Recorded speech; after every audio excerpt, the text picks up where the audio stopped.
Mm? Go and look at it, Gubbins. Go and re-look at it. Sit your ass down, boy, and look at a man that's been driven to the fucking point of insanity. Driven to the fucking point of where he is now. Go back and look at the China videos. Am I that bad? Am I that bad, Gubbins? You tell me, cunt, am I that bad? You die. But I don't ban you, brother. I ban you because you need to learn. You need to fucking understand. You need to learn. So my pain is your lesson. عزيزي المشاهد، أهلا وسهلا بك في هذا الفيديو الجديد من قناتك، قناة الأخ نجيب. إذا هل تعلم من هذا الرجل أيها المشاهد؟ عزيزي المشاهد، هذا الرجل هو زوج تلك الصينية التي عملت لك فيديو عنها البارحة، وهو الذي كان يصرخ على زوجته التي تضطهده والتي تعذبه نفسيا وكل ذلك. إذن فسوف أضع لك رابط هذا الفيديو إذا لم تشاهد هذا الفيديو الصادم، الصادم يا عزيزي. والكثيرون سألوني وقالوا لي ما هو مصير هذا الرجل؟ ما الذي حصل مع هذا الرجل؟ أين هو اليوم؟ ما الذي يفعله اليوم؟ وما هي العبرة؟ إذن هذا الرجل قلت لك هو رجل أسترالي، هو الآن جنة، وهذا الغرض من الفيديو. شوف، في هذا الفيديو سوف نعطي صوتا لمن لا صوت له، صوت لمن لا صوت له. لماذا؟ لأن هذا لا تتكلم عنه CNN والفوكس نيوز، وهذا لا يحطونه على الفيسبوك، فاهم عزيزي المشاهد؟ وهذا لا تجده منتشرا عبر الانترنت، العالم كله ينظر إليه ويقول من هذا المسكين. لا، هم فقط عن النساء. ثم تأتيك المرأة وتقول أننا نعيش في مجتمع ذكوري، وأن الرجال لديهم مزايا، وأن الرجال عايشين عيشة ملوك، وأن النساء مضطهدات. أذكرك يا عزيزي بالقصة. هذا الإنسان الذي جن الآن، والذي هو يريد الانتحار، والذي فقد أسنانه وصار عجوزا كبير وتجعد فقط في سنتين، تغير كلية فقط في سنتين، وهو لم يكن بذلك الجمال. وهذا ما يؤكد نظرية البلاك بيل، وقد قالها لي أخونا كريمو في التعليقات. وأنا يا كريمو كنت قد فكرت في هذا، ولكن لم أريد أن أقحم البلاك بيل في ذلك الفيديو. لماذا؟ لكي لا أشتت الموضوع، لأنني دائما عندما أدخل البلاك بيل فسوف يأتي ناس ضد البلاك بيل، وأنا أردت أن أبقي الناس متحدين وراء هذا الرجل في تلك الحلقة. فاهم أم لا؟ هذا طبعا لا ينفي البلاك بيل. وأخونا كريم هذا دائما يعلق، اسمه أكرم كريم، وعنده صفحة فيسبوك اسمها صفحة رجل. هو خبير كبير في أمور الرجل وأمور العلاقات وكل ذلك، وهو يتبعنا منذ أول فيديو على هذه القناة. إذن شكرا لك كريمو، وشكرا لكل من يتبعنا. صوت لمن لا صوت له. كريمو صوت لمن لا صوت له. أنا صوت لمن لا صوت له. صوت لهذا الرجل. شاهد معي هذا الألم، وشاهد معي هذا الأسى، وشاهد معي شوف فقدان الأمل كلية في الحياة.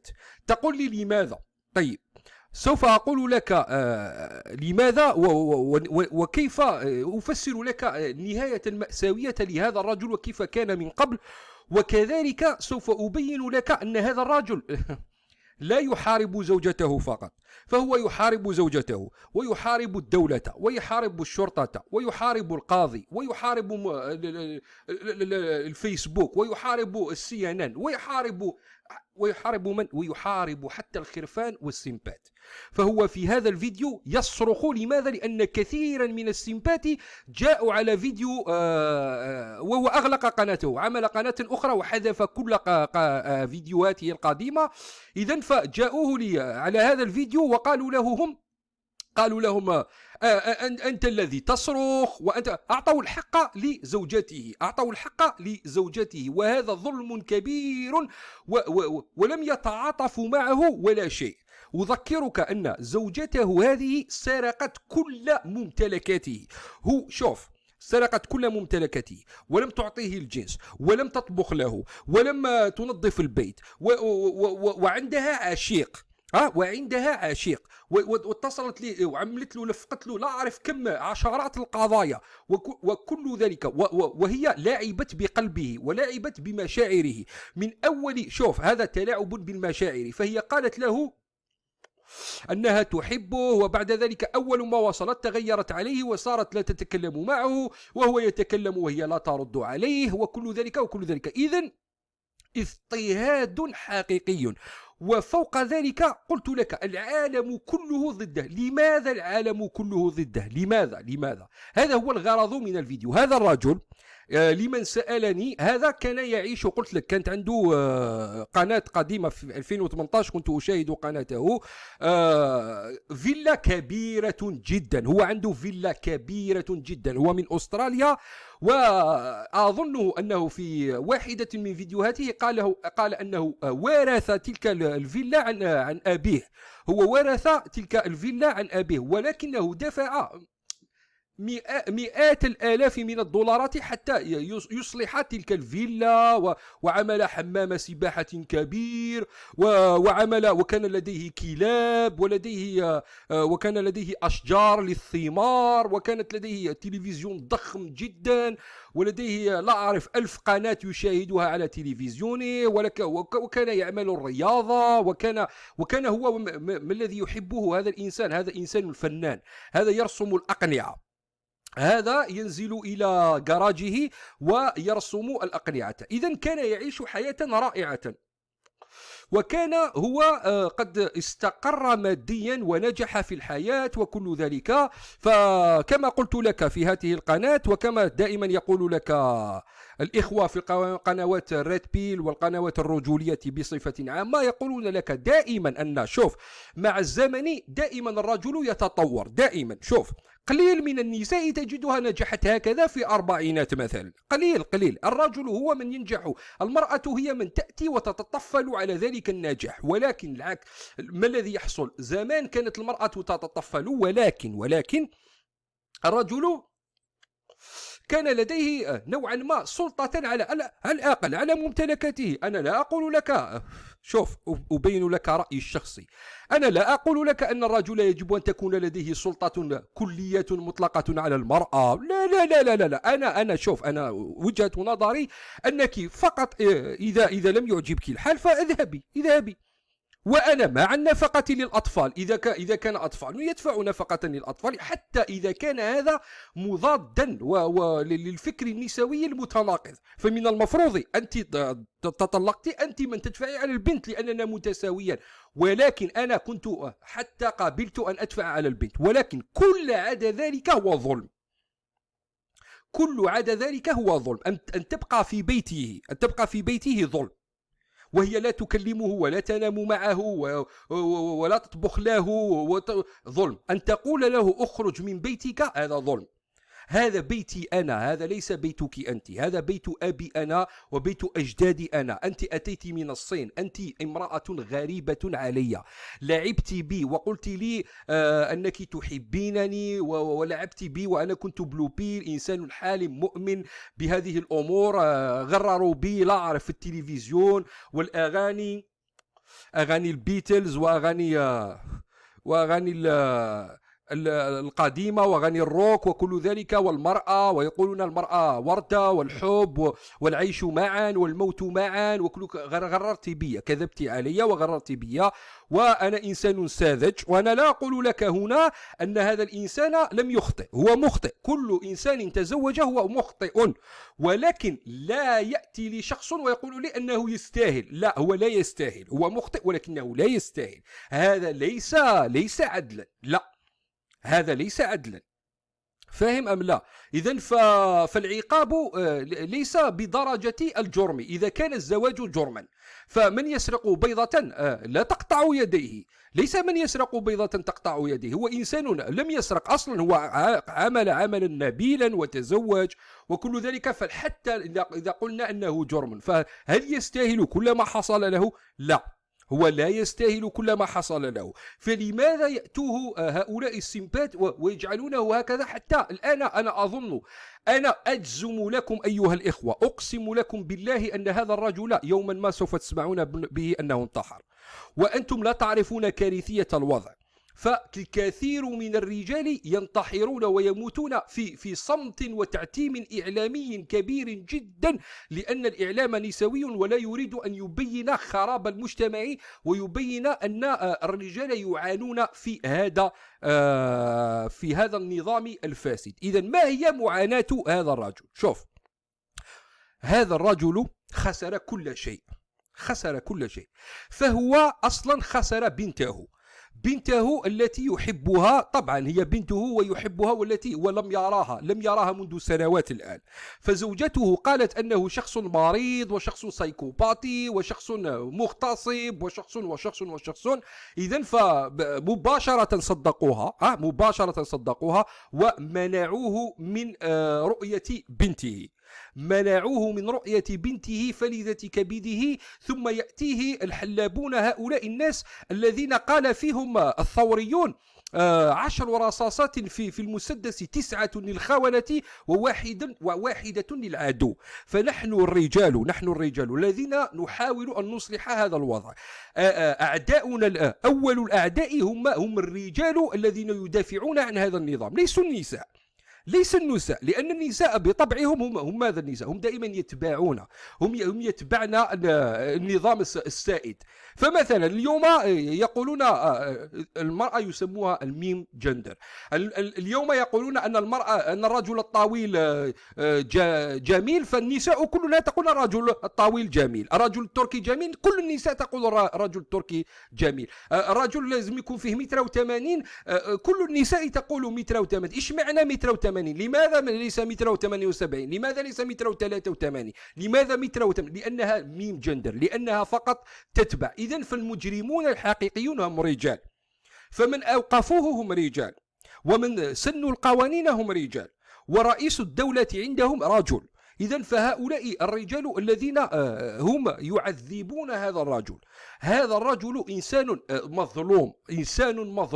إذن فهو فقد بنته، وهو فقد بيته. فهو الآن شوف أين يعيش. هو كان يعيش، قلت لك، في فيلا كبيرة جدا، وهو الآن يعيش في مكان مملوء بالحشرات وبالحيوانات وكل ذلك، والفئران وكل ذلك، ويعيش وليس لديه أموال، لأنه يجب أن يدفع النفقة. وهو قلت لك كان قد ليس لديه أي مشكل في المال قبل أن يتزوج. فهو الآن يذهب إلى السوق ويجلس في السوق مثل المتسول، ويحاول أن يبيع أقنعته للناس. ثم عندما يشترون الناس تلك الأقنعة، فهو يأخذ قليلا من الأموال ويشتري بها كي يأكل، والنصف الآخر يبعثه لزوجته التي أذكرك أن لديها رجلا آخر ينكحها في بيته، وذلك الرجل ينام مع بنته. هو أبو البنت يقول أنه مغتصب وأنه ليس إنسانا جميلا وكل ذلك، ولا يرى بنته، وبنته تنام مع رجل غريب هو لا يعرف عليه شيئا. فربما ذلك الرجل هو ينكح في بنته الآن، أو ربما ذلك الرجل يعلم بنته أشياء لا أعرف، مخلة بالآداب أو مخلة بالأخلاق أو لا أعرف ماذا. إذن فطبيعي أن يصل الإنسان إلى هذا إنسان لقد نسي هذا المجتمع أن الرجل إنسان. هذا إنسان لديه أحاسيس، هذا إنسان لديه مشاعر، هذا إنسان يحس بالظلم، هذا إنسان يحس بالقهر. فهمت أم لا عزيزي؟ إذن فهذه هي النهاية المأساوية للإنسان المتزوج. وأنا قلت لك هذا في بودكاست خازوق الطلاق. ارجع إلى بودكاست خازوق الطلاق، وقلت لك أن هذه الوضعية شائعة جدا بين الرجال مهما كان بلدك. إذن فربما الكثير يظنون أن الوضعية هكذا في أستراليا، ويظنون أن مثلا في بلده الوضعية جميلة وأن لا يوجد مشاكل. لا، أنت سوف تحصل معك نفس الأمور ولكن بدرجة أقل. لماذا؟ لأن القوانين الآن لم تصل إلى المستوى الإرهابي التي وصلت إليه القوانين الغربية. فمثلا لو كان هذا الشخص في الجزائر كانت حصلت معه نفس الشيء. فهو مثلا في الجزائر ما الذي كان يفعله إذا كانت زوجته لا تكلمه؟ ليس لديه شيء يفعله. وهي لديه. وفي الجزائر مثلا إذا اتصلت بالبوليس هل سوف يأتي البوليس ويقولون لها لماذا اتصلت بنا؟ لا، سوف يخرجونه هو كذلك من بيته. الفرق الوحيد هي أنها لن تأخذ البيت. هي في الجزائر سوف يقولون لها هو بيته وأنت اذهبي إلى بيت ما، وهو من سوف يدفع لها الإيجار، يسمونه بدل الإيجار، يدفع لها بدل الإيجار في ذلك البيت، بمعنى أنه سوف يحتفظ ببيته. نعم. ولكن فإنه سوف يضطر إلى العمل وكل ذلك لكي يبعث أموالا لزوجته لكي تشتري بها عوازل طبية للرجل الجديد الذي ينكحها. وفي الجزائر كذلك لا يرى أبنائه، وفي الجزائر كذلك لا يقترب ب50 أو 100 متر من بيته. وكل ما ينطبق على هذا الرجل في أستراليا هو ينطبق عليه في الجزائر. إذن وفي الدول الأخرى خصوصا دول المغرب العربي. إذن إذا كنت داخلا على زواج، أنا لا أقول لك تزوج أو لا تزوج، فهذه حياتك، ولكن أنا هنا أخبرك، أقول لك أنك شوف، الزواج هو ملخص الزواج هو ماذا؟ هو رعب. هو أنك شوف تقمر كل شيء على رقم وتدور تلك الماكينة وأنت تنتظر. إذا جاء رقمك نقول أنت قمرت على رقم 34. إذا جاءت في رقم 34 فأنت سوف تعيش حياة متوسطة، بمعنى أنها سوف لن تطبخ لك وأنت تقوم بكل شيء. هذا إذا نجحت وبكل شيء، وسوف تذلك وسوف تكون ديوثا صغيرا وسوف. أما إذا جاء رقم آخر وهذه الاحتمالية الأكبر، فإنك سوف يعني هكذا تصل إلى هذه المرحلة من الغل ومن المرض النفسي والعقلي، وتجد الناس كلهم ضدك، أنت وحدك مقابلك العالم كله. البارحة بعد أن كملت الفيديو اتصلت مرة أخرى مع تلك البنت التي هي تعاني من اكتئاب حاد.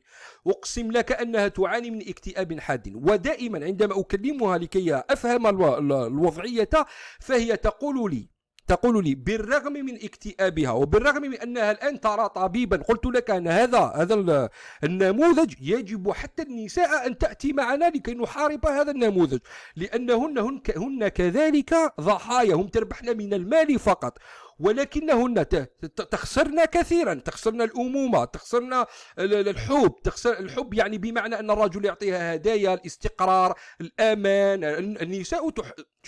النساء تحببن هذا كثيرا. المرأة تبكي عندما تشاهد فيديو أن حبيبها عمل لها مثلا هدية وباسها، هذا شيء جد مهم مع النساء، والنساء اليوم لا تتحصلن على هذا الشيء، فهن كذلك ضحايا، ولكن الرجل ضحية نفسية وكذلك ضحية مالية. إذن فهذه البنت الذي كلمتها بالرغم من أن غباء، بالرغم من أنها تقول أن المشاكل عندها هكذا وهكذا وهكذا، وهي 39 لا أم ولا شيء ولا واحدة يتزوج ولن تتزوج، وهي الآن بعد شهر ستصل إلى 40.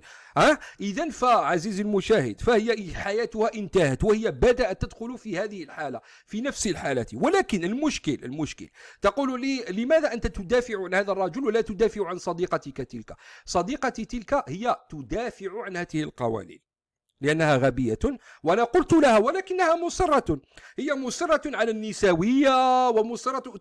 شوف كل كلامها كلام نسوية، تكلمك عن الطاقة، تكلمك عن يجب أن أكون سعيدة ويجب أن يفهمني الرجل، وإذا لم قالت لي بالحرف إذا لم يفهمني فسوف أطرده خارج البيت.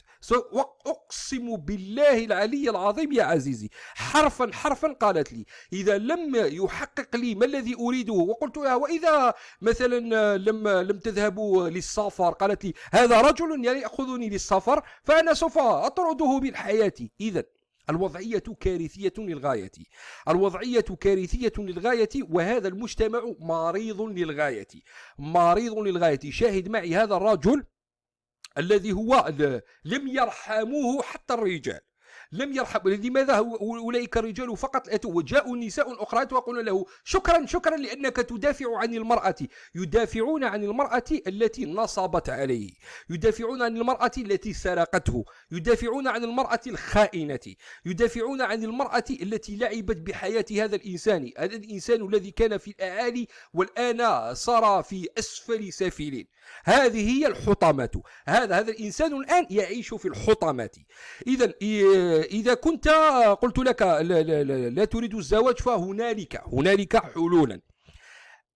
الغرب أغبى بكثير منا. فهذا الشخص قلت لك ليس مسلما، فسألني ناس قالوا لي هو ليس مسلما لماذا تزوج؟ نعم معكم حق، معكم حق، معكم حق. فإذا كنت لست مسلما مثلا أو أنت لا تؤمن بالإسلام أو لا أعرف تلك الأشياء، لا أريد أن أقولها أيها الأحمق، لأنك الآن قد العالم كله ضدك، ولكن أقول لك يا أخي لماذا أنت ببيتك وأموالك، لماذا لم تقفل بيتك وتذهب إلى تايلاند؟ لا أفهم أنا. استأجر بيتك، بيته كبير جدا، يمكنه أن يستأجره $2000 في الشهر. $2000 شوف تعيش عيشة مالك في تايلاند. مش هو أصلا عنده أموال العمل، هو أصلا كان لديه أموال العمل لأنه عمل وذهب إلى التقاعد مع، هو كان ممكن يعيش $3000 $3000 أو $4000 يعيش بها. وعرف شوف في تايلاند أو في كمبوديا مثلا أو في الفلبين $500 تعيش عيشة عادية. فأنت $3000 أو $4000 شوف تجد بنتا هنالك في البار في بنت، وأنت كبير لا تحتاج الجنس كل يوم، فكل 15 يوما تجد بنتا 19 سنة لا تعطيها $20، أعطيها $50 يا سيدي، أعطيها $50 وهي تنام معك. أنت محتاج أن تبوس مثلا تبوسها هي، أنت محتاج أن تنام معها تنام معها، أنت تحتاج أن تمصك هي، أنت تحتاج أن تعمل لك ماساج هي تعمل لك ماساج. لماذا أنت تأتي ببقرة وأنت تحتاج لكوب فقط من الحليب؟ ارجعوا إلى فيديو لا تشتري البقرة.